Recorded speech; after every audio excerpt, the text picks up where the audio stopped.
NEET scam चल रहा है, ये क्या है? अगर आप आसान भाषा में हमारे दर्शकों को वो एक्सप्लेन कर पाए तो। मैं सिलसिलेवार तरीके से आपको समझाने का प्रयास करता हूँ। 5 मई को नीट 2024 जो होता है, जिससे बच्चे डॉक्टर बनते हैं, हमारी स्वास्थ्य व्यवस्था जिससे चलती है, वो एग्जामिनेशन होता है 5 मई को और 24 लाख बच्चे इसको देते हैं। पूरे विश्व में इतने बड़े स्तर पे एग्जामिनेशन बहुत कम जगह होते हैं, तो बहुत इंपॉर्टेंट एग्जामिनेशन है। तो 24 लाख बच्चे एग्जामिनेशन देते हैं। उसी दिन मीडिया और आप सभी लोगों को पता पड़ता है कि चीटिंग हुई है और पटना में हुई है, सवाई माधोपुर में थोड़ी अनियमितता हुई है। जब ये पता पड़ता है तो एनटी का जवाब आता है कि ऐसी कोई अनियमितता नहीं है, जो भी पेपर बाहर आया था वो पेपर तब बाहर आया था जब बच्चे पूरे एग्जामिनेशन हॉल में जा चुके थे।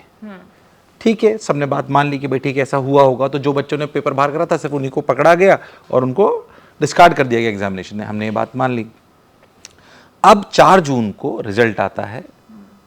बच्चे बहुत उत्साहित हैं कि रिजल्ट आएगा, किसका चांस आएगा, किसका चांस नहीं आएगा। 4 जून को रिजल्ट आता है और रिजल्ट आता है तो कट ऑफ एकदम से बहुत ज़्यादा हो जाती है, बहुत ज़्यादा कट ऑफ हो जाती है, जो एक्सपेक्टेशन से बहुत ज़्यादा थी। तो बहुत बच्चे हताश और निराश होते हैं। घंटे 2 घंटे बाद पता पड़ता है कि कुछ ऐसा हुआ जिसमें 718 और 719 नंबर बच्चों के आए। जो दर्शक नहीं जानते उनको मैं बताना चाहता हूँ, ये मुद्दा बहुत ज्वलंत है, शायद हमारी फील्ड के तो सभी लोग जानते हैं। मेरा एक्चुअली सवाल भी यही था कि ये पॉसिबल है कि 720 मार्क्स का फुल मार्क्स होता है नीट का, तो क्या ये पॉसिबल है कि इतना क्लोज कोई बच्चा मार्क्स ला रहा है, या फिर फुल मार्क्स भी काफी सारे बच्चे लेकर के आए हैं, 720 आउट ऑफ 720, तो is that possible? 720 out of 720 is possible, पर बहुतों के नहीं। हाँ। पहला संशय यहाँ 718 719 तो आ ही नहीं सकते अगर ट्रांसपेरेंट एग्जामिनेशन हो रहा है। मैं आपको गणित समझाता हूँ। इस एग्जामिनेशन में हर एक सवाल 4 नंबर का होता है। अगर आप नहीं अटेम्प्ट करोगे तो 0 मिलेगा, अटेम्प्ट सही करोगे तो 4 मिलेगा, अगर गलत अटेम्प्ट करोगे तो -1 मिलेगा। अब आप समझिए कि अगर कोई बच्चा 180 सवाल होते हैं इसमें, 180 इंटू 4 करेंगे तो 720 का पेपर हो गया। अगर कोई बच्चा पूरे 180 के 180 सवाल सही करे तो 720 आएंगे। अगर कोई बच्चा 179 सवाल सही करे और एक सवाल वो छोड़ दे, अटेम्प्ट ही ना करे, तो उसके 4 नंबर कट जाएंगे, उसके नंबर आएंगे 716। अगर कोई बच्चा 179 सही करे और 180 अटेम्प्ट करे पर गलत हो जाए तो उसका 1 नंबर और कट जाएगा, यानी कि 4 + 1 5 कट जाएंगे, यानी कि नंबर होंगे 715। तो 718 तो हो ही नहीं सकते, इम्पॉसिबल है। जब 718 719 नंबर आए तो सबने विद्रोह करा, ये क्या है, ये क्या है, ये क्या है, ये क्या है। एनटी ने कुछ घंटों बाद फिर तुरंत एक अपना जस्टिफिकेशन जारी करा कि हमने कुछ बच्चों की शिकायत, जिन्होंने बोला था कि हमारे सेंटर्स में अनियमितता हुई है, अव्यवस्था हुई है, इस वजह से हमारा टाइम लॉस हुआ है, जिन्होंने शिकायत करी है उन बच्चों को हमने ग्रेस मार्क्स दिए। अब ग्रेस मार्क्स दिए तो ग्रेस मार्क्स पहले ऐसी कोई उनके बुलेटिन में पहले कोई रूपरेखा नहीं थी ना। ग्रेस मार्क्स के बारे में इतने बड़े एग्जामिनेशन में हमने कभी सुना है। 24 लाख बच्चे जहाँ पे एग्जामिनेशन देता है। चलिए भी बताइए ग्रेस मार्क्स आपने कैसे दिए? हाँ, तो ग्रेस मार्क्स देने का कोई मतलब रूल है? क्योंकि ग्रेस मार्क्स तो आप कितने भी दे सकते हो। कोई रूल नहीं है। पहली बात तो आज तक हमने ऐसा कोई रूलिंग नहीं सुनी है। मैं खुद भी IIT से ग्रेजुएटेड हूँ। मैंने आज तक इतने सालों से, हम 20 साल से हम ये काम कर रहे हैं और मैंने कभी कॉम्पिटिटिव एग्जामिनेशन ऐसी कोई बात नहीं सुनी। इन्होंने हवाला दिया, एक एपेक्स कोर्ट का ऑर्डर है 2018 क्लैट ऑनलाइन एग्जामिनेशन के लिए वो लिया गया था और उसमें भी लिखा गया था कि मेडिकल इंजीनियरिंग एग्जामिनेशन के लिए नहीं है। उसका हवाला लेते हुए उन्होंने दिया और उससे ग्रेस मार्क्स दे दिए और सिर्फ उनको दिए जिन्होंने शिकायत करी थी कि हमारे यहाँ अनियमितता हुई है। पहली बात, या तो आप बताते कि अनियमितता जहाँ हुई उन्हें हम ग्रेस मार्क्स देंगे, तो जहाँ जहाँ और हुई थी उन्होंने शिकायत दर्ज नहीं करी ये सोच के कि बाकी ने तो कर ही दिया। तो या तो आप पूछते कि कहाँ हुई, उसे वेरीफाई करते। अच्छा, वेरीफाई करने का तरीका सीसीटीवी है। सीसीटीवी आप इम्पॉसिबल है कि वो सारे जस्टिफाइड उनके पास रिकॉर्डिंग्स उसकी हो, ये इम्पॉसिबल टास्क है। उसकी वेरिफिकेशन कैसे होगी? और जिन्होंने शिकायत नहीं करी उनकी क्या गलती थी? उन्होंने सोचा कि बाकी ने कर दी तो बात कुछ ना कुछ बन जाएगी।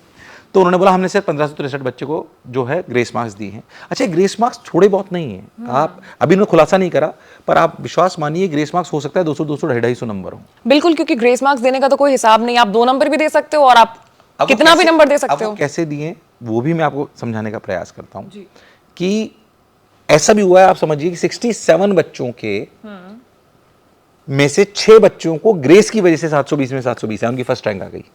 और जहां तक मेरे को पता पड़ा है, एक बच्चा ऐसा भी जिसके 510 नंबर थे ओरिजिनली और उसके 720 हो गए। मतलब अगर रियल रिजल्ट आता तो उसको डॉक्टर की सीट भी नहीं मिलती और वो फर्स्ट रैंक आया है। आप सोचिए कैसा रिजल्ट है।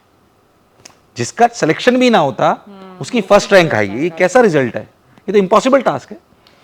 अब इन्होंने बोला हमने ग्रेस मार्क्स ऐसे दिए। मैं उसको थोड़ा और आसानी से समझाता, क्योंकि कई बार क्या है, उसको प्रस्तुत करने का तरीका अगर सही नहीं हुआ तो वो सही लगेगा।